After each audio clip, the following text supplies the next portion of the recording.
What's up, everybody? So today I am finally gonna do, I guess you could say this is like a part 2 to how I was talking about with tips and tricks to the support, except we're gonna go over builds today. I tried doing some testing throughout the week, certain items I go for certain situations. So I'm gonna be explaining some builds I go on certain gods because I don't build the same thing on everyone. Also, I need to put this out. If you are getting used to the support build, you have to understand that, this goes across all roles. You aren't going to build the same thing in the same order every single game. It's very situational, especially in the support role, on what you're grabbing first, what you're prioritizing, who are you building for. So I'm gonna go over certain builds and I'm gonna show it in game. I'm not just gonna talk and have pictures and stuff. I'm gonna actually pull up the game. So let's go into the game. I'm gonna pull up a random guardian. So we're gonna go with someone like, okay, so I play a lot of Hercules. Hercules is someone who's very good in the support role, and we're gonna go over, first of all, a generic build. So what you usually end up seeing is you always go your Guardian's Blessing into a Gauntlet of Thebes. No, into Boots. Well, these are usually your core items. You go Thebes into some sort of boots. You either go tank boots or cooldown boots if you're a magical guardian. With Herc, you can kind of play around with it. You can either go the tanky build, the Talaria boots, just so you're moving around the map more, or the warrior. I personally have been going between the tank boots and warrior just because Herc has such a great early game. He has so much damage. He can 1v1 anyone on the map just because of the amount of damage he puts out in the early game. They also recently buffed the tank boots and gave it 50 more health. So tank boots aren't necessarily a bad thing to go for, but it all depends on what you're trying to do once you have those boots online. Do you want to be more tanky because you're going to start more fights? Do you want the damage and the mana and the movement speed? So it's all really depending on what you're trying to do once those boots come online. So I've actually been talking about this. So this is the Herc build I usually go. So we go warrior boots, Gauntlet of Thebes. And into this, I like to go straight into my Shield of Regrowth. Just for the cooldown, you get 300 more health. So once you have these already, you're already at 600 health. And then once your Thieves is stacked, you're going to have your Prots or your Protections. And the Shield of Regrowth passive where you get a movement speed just because of her self-heal. It's pretty nice. That's also why you see people often go the Talaria boots, because you have that extra movement speed, and then Shield of Regrowth just adds on top of that. So you're going to be zooming all around the map. And after this, it really depends on what I'm trying to do. Sometimes I'll go for the late sledge because I want the more health, or I'm just trying to be super tanky in terms of health, because once your Gauntlet of Thieves is stacked, there's that protection that you have, and then this gives you to about 900 health. And then you have the CCR. You're gonna have the extra 30 prots for when you're in team fights because of the passive. Sledge is an amazing item. You could always get this first before Gauntlet of Thebes, and then go into your Thieves. I've been trying that too, but it's very on what you feel. If you have a really good lead, or your comp is just way more aggressive, you want to go the sledge. So we go into sledge, and then over here I like to go the spirit robe, because a lot of people don't really pay attention to why spirit robe is really good. And this is one of the only items that gives you damage mitigation, and there's not really anything people can do towards damage mitigation in this game. So just having that passive is really nice. You also get some cooldown, some CCR. If you do pick up the sledge and you go into spirit robe, you're already at the cap for CCR, so stuns are gonna last way less on you. And it's really good because with Herc, you have to rely on your mobility to really survive, unless you want to commit to your dash, because that's like your only way of getting out. I'm not saying Mantle is not good, because that passive of the stun you get off of it is really nice. You also get 60 prots, which is way more than Spirit Robe. Spirit Robe just gives you a lot in terms of the passive and more stats. So really consider getting Spirit Robe in your build.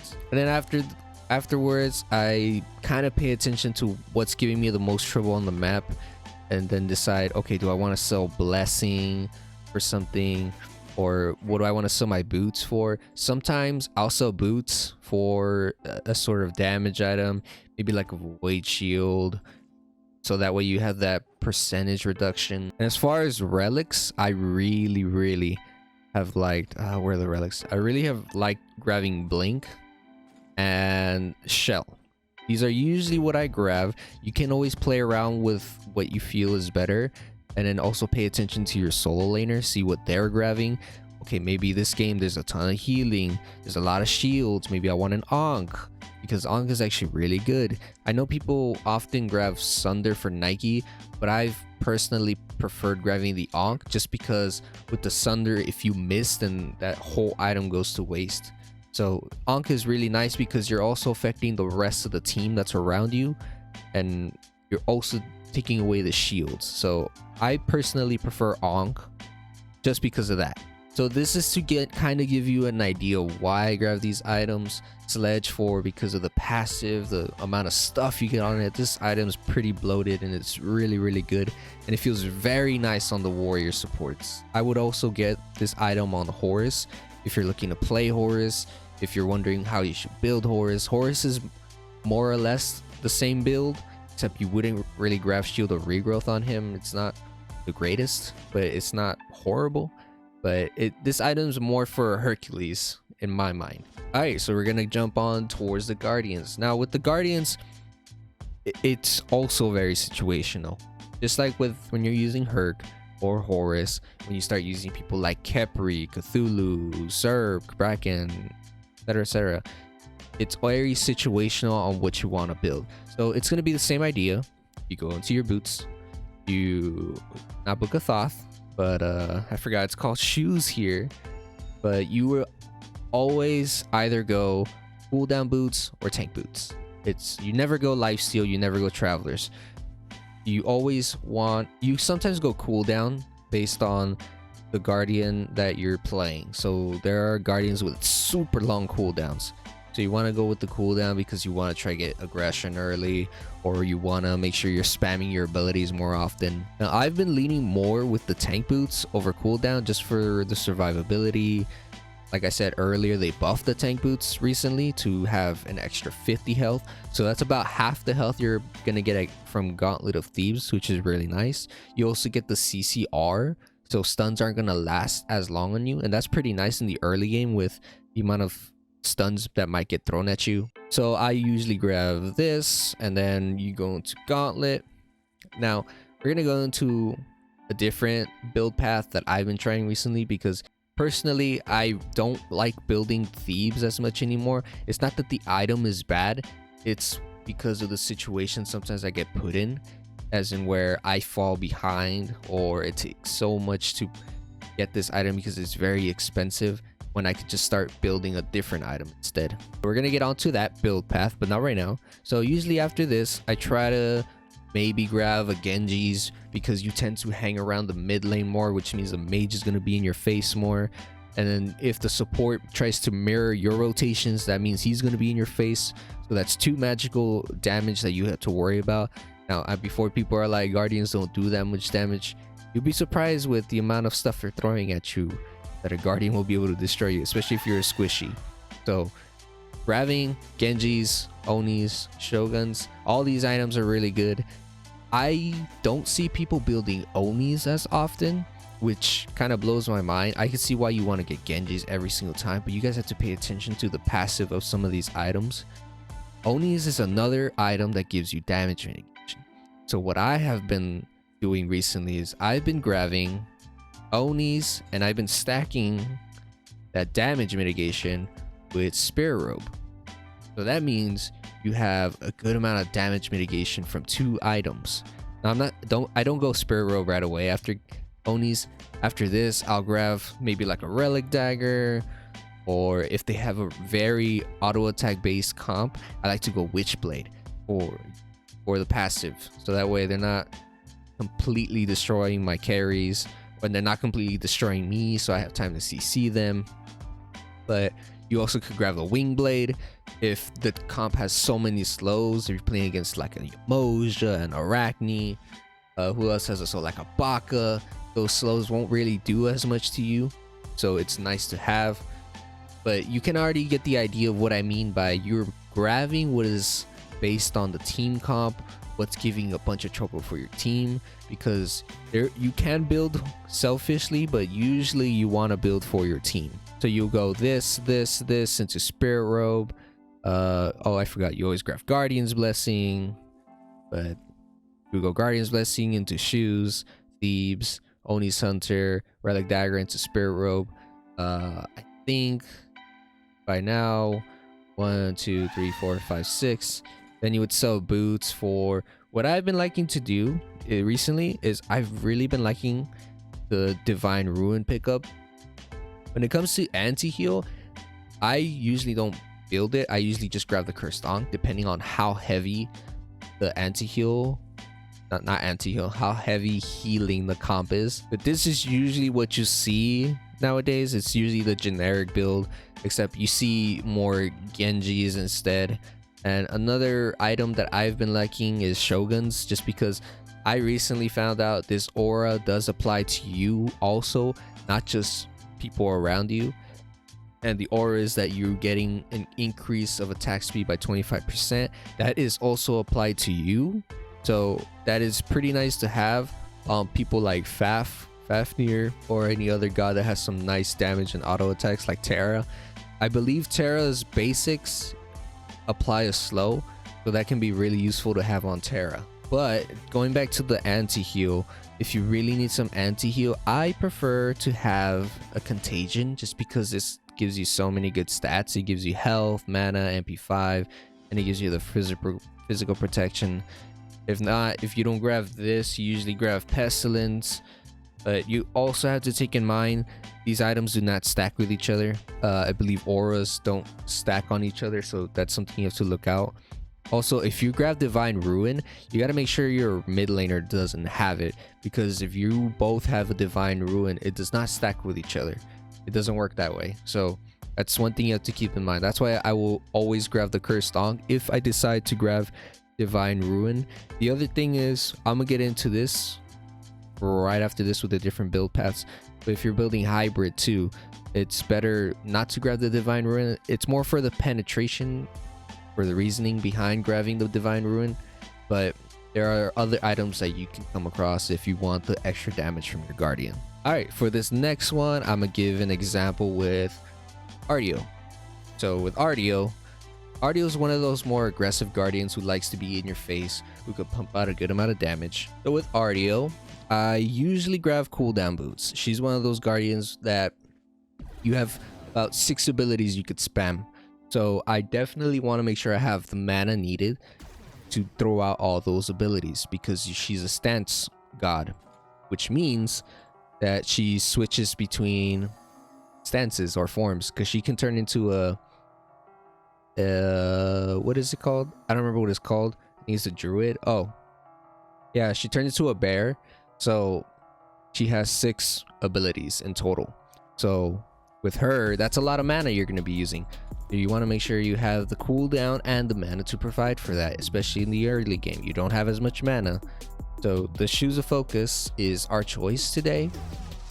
And since she is one of those aggressive Guardians, I like to go into the Stone of Binding.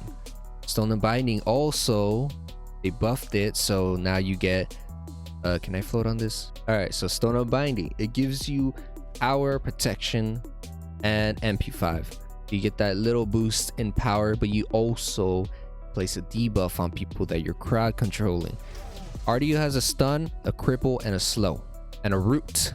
So that is a lot of CC you can put out, and making use of this passive will be really nice, because you're also reducing the prots.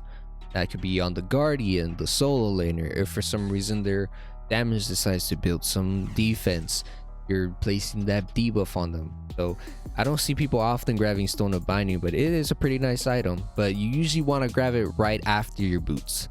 And after this, what you often will see is you will see people go into their Thebes after this. I've tried it. I do not like it at all. it takes way too long to get your stacks up. If you're already committing to the Stone of Binding, you don't know if the enemy support is doing the same thing. They are most likely going into their Thebes right away, which means their stacks are going to be ahead of yours, which means they're going to survive the fights more and they're going to be more tanky. So if you're grabbing Stone of Binding, please don't do this, especially if you don't know what you're doing. I prefer you just go right into your sovereignty, because if you're worried about not getting the aura from Gauntlet of Thebes, don't worry, there are other items that do just about the same thing, if not better. If you don't believe me, let's look at sovereignty. You get an increase of physical protections by 15. You also give them HP 5 that's increased by 35. So this item is not bad. You're also getting 250 health, 45 physical protection. It's 5 off of what Gauntlet gives you, and it's only 50 health off of what you're getting from Thebes. So this item is not bad to go into. So usually I'll grab this, and then it's about the same thing what you would do. You go into your Genjis, you go into your Onis, your Shoguns. I like to go Genjis because Artios has a ton of abilities. So in this situation, I'll grab the Genjis. If not, sometimes I'll grab the Onis because like I said, I want that damage mitigation. That MP5 is really nice too. Then after this, you would go into your Spirit Robe or your Mantle or your Magi's, whatever it is that you feel. Now, the reason why you see people grab Magi's, in case you don't know, Magi's gives you, it's like a beads, but it only does it for 1 CC. So if you feel that their comp is super CC heavy and that you're getting CC to the point where you can't even peel for your team, you grab this. But usually I always go for either the Spirit Robe or the Mantle, and it's GG from there. Relics are usually always the same. On your aggressive supports, you really want to consider getting the Blink first, because you are aggressive. You have the ability to put that much pressure on their duo lane or on their team, and then go into whatever it is you feel is necessary for your team. The Ankh, please don't ever grab Meditation. It's not worth it. You could do a lot more with getting a Shell, with getting an Ankh, with a Belt of Frenzy, or a Horrific if you want to be annoying. But please, Meditation, leave that in Assault. We don't need that in Conquest. So this is another build path that I've really been liking when it comes to aggressive Guardians, grabbing the Stone of Binding, to the Sovereignty, Genji's, Spirit Robe. And then you could sometimes change this for tanky boots if you feel like you want to survive more, but this is usually the build I like to go for. And you don't really pick up Gauntlet here, but you're still getting about the same when you're not building Gauntlet going this lineup. So if you're worried about, oh, I'm not getting those protections, you're gonna be fine. You got all this here to protect yourself. If you're playing smart, if you're not playing dumb and not frontlining with properly, you'll live. I mentioned a lot about auras. Auras can be very, very nice. I mean, we started talking about it a bit with this build. I gotta put it back because I need the point. So if you're worried about also that you're not getting magical auras, if you don't want to go Genjis, you always go what is this? Art Ward Amulets. This gives you the same sort of stuff you would get from Gauntlet. You get magical protection, you get health, you get this aura of magical protection by 20, and you give them MP5. So if you don't want to go the Genjis, you want to play more for your team, you can grab the Heart Ward, and then you just would do the same thing here. You go into your Spirit Robe. The only thing you're switching out is you would have not as much cooldown. You'd only be at 20% with these two items because these don't give you anything, but you would still be building for your team. You would still be getting an aura for your team. So aura is more of like affecting the people around you. That's what auras are. So if your concern is, I really want to get those, like that aura effect from Thebes, I'm not going to be getting it now, you can go this route where you go Sovereignty, you're getting physical prots, and then Heart Ward, you're getting magical. So you're still giving your team that extra boost in defense on top of if they decide to grab something for themselves, but you're still getting that effect without having to worry about, I don't have my Thebes. The idea here is to give you a reason why I don't always go Gauntlet of Thebes, why some people might not go it, and why people pick these certain items when they're not building Thebes. So I hope that was made clear with this certain build path. Now, another item that you often see, usually only see this on people like Horus or Ares, to my knowledge. I can't really think of anyone else. Or if you're playing like a Fenrir support, but it is Pridwin. And people don't know what this often does. And okay, I gotta click it, give me a sec. All right, so I'm just gonna show you what I usually like to go on Horus, so that way you guys have an idea. Oh, we gotta get the nice skin though. So usually with Horus, you got your boots like always. It's about similar to Herc, like I said earlier. You're gonna grab this, or you go to Laria, and then you go into your gauntlet. Then from here you kind of play around with it. You can grab the Pridwin early if you like.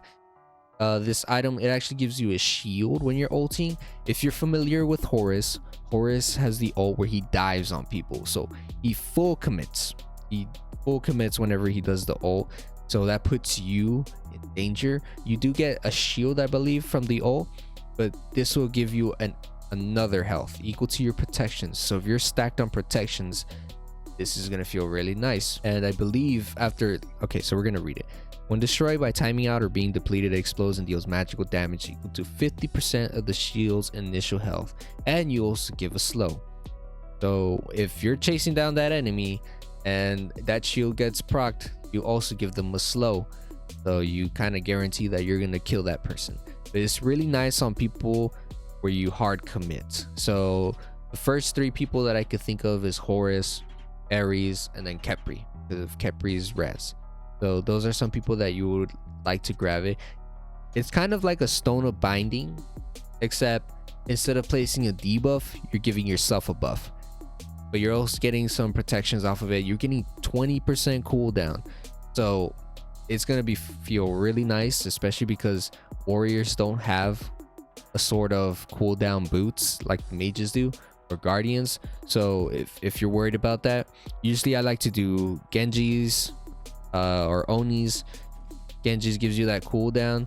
So after this, you go into your Pridwin, and then you're already at 30% cooldown, so you'll be able to spam abilities, because Horus's cooldowns aren't very short, they're pretty long also. So this is pretty nice for you to have. After this, I go into my Spirit Robe, and then that's the build. You always do grab Guardian's Blessing with him at first. All these people that I'm showing you, you're going to grab Guardian's Blessing first, unless you're a troll and you want to do warriors or assassins, but you want to do the Guardian's Blessing. Alrighty, so now the last type of build I'm going to show you is the hybrid build. So you will often hear people saying, I'm going to build hybrid. Now what this means is you're going to still be grabbing protections and health, but you're also going to be adding damage to yourself. So someone that I like to go hybrid, it would probably be like Fafnir. Fafnir is one person, but I think the best one that I can show is probably like Cthulhu. Cthulhu's not, I don't personally like him too much in the support role, but he can work if you're playing very aggressive. So with him, you want to do this start. I've been playing around with Shoes of Focus and tank boots, but I've been going this more because, like I said, Cthulhu is very aggressive. He's very in your face. So after this, you might grab maybe like a Void Stone. So items like this would be considered hybrid. You're getting health, you're getting power, but you're also still getting protection, and you're also getting a lot from this aura, from the reduction in magical protection. So this will be nice against their tanks, their supports, their soul laners, so they won't have any protection, but you're also getting a good amount of damage. Another item that you will often see, sometimes even mages pick this up, but you see an ethereal staff. You get 90 power, you get some CCR, and you get 200 health. So this is usually the item you always see when people are talking about hybrid. And then the passive is really nice too. Whenever you damage an enemy god with an ability, you steal 8% maximum mana, as well as 6% maximum health of the target. The stats remain stolen for 45 seconds, and they can have multiple buffs and debuffs at once. So this is really nice to when you're fighting the mages, so they don't have as much mana, or if you're going Guardian for some reason, you're just placing that nice debuff on them. So ethereal staff is always the item that you go for when it comes to hybrid. Usually this and void stone are two of them.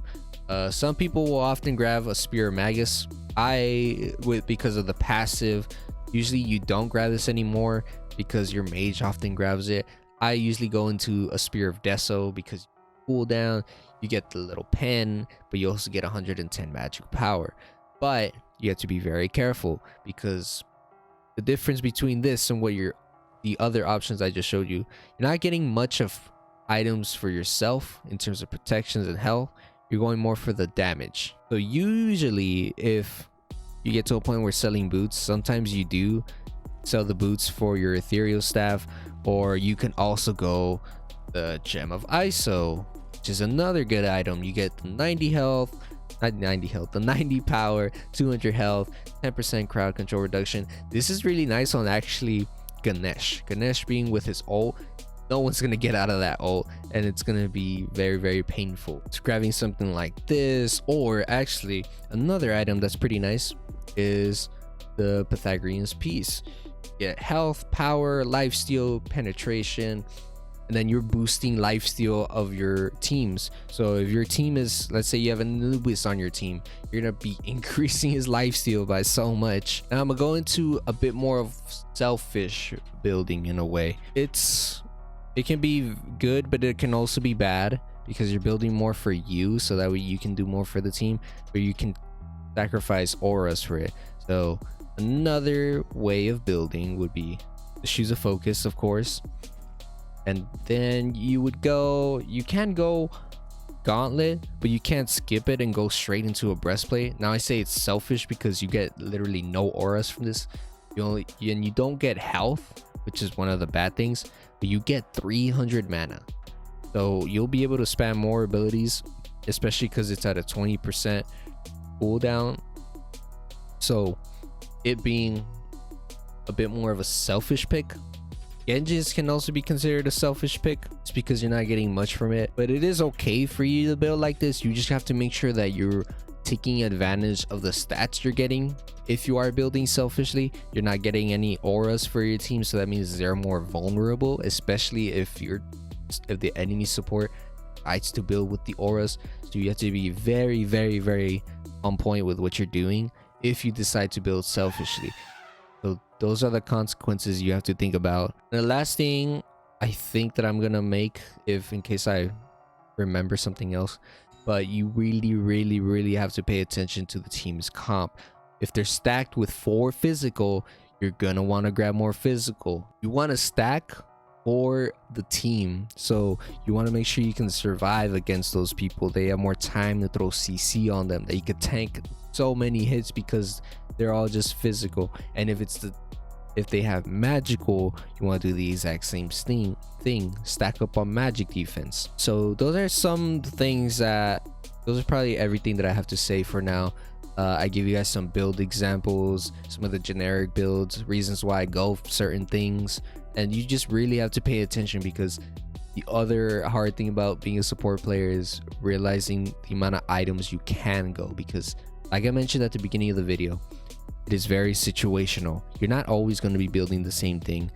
The core has always been boots into gauntlets, but I'm showing you the other options you can go, but you have to make sure you know what you're doing. Yeah, you know what you're getting into, and pay attention to what the other support is doing. All right, and with that being said, hopefully this helps you guys a lot with playing the support role. I tried to do as much research as I could. I probably should have said this at the beginning of the video, but I am just a bronze support player. I don't play rank too often. I'm slowly getting back into it, and hopefully I can make things a lot easier for you guys when it comes to playing support. Or if you're getting interested in playing support and you're tired of your support player not helping you, then I hope that this can help you a good amount. Of course, I'm still learning. There's still items in the game I don't build and don't know much about. There are items I did not mention in this game, and I will in the future. I'm gonna constantly try to update this and give more notes on why you go certain things, why you don't go certain things, but it's gonna take a while to really sit down and explain every single situation, because there a ton of stuff happens in Smite, so you have to just really pay attention to what's going on in the match. So with that being said, thank you guys for watching. Appreciate it. Love you guys. Thank you for all the support lately, and I'll see you in the next video. Until then, it's been Pabs. Goodbye.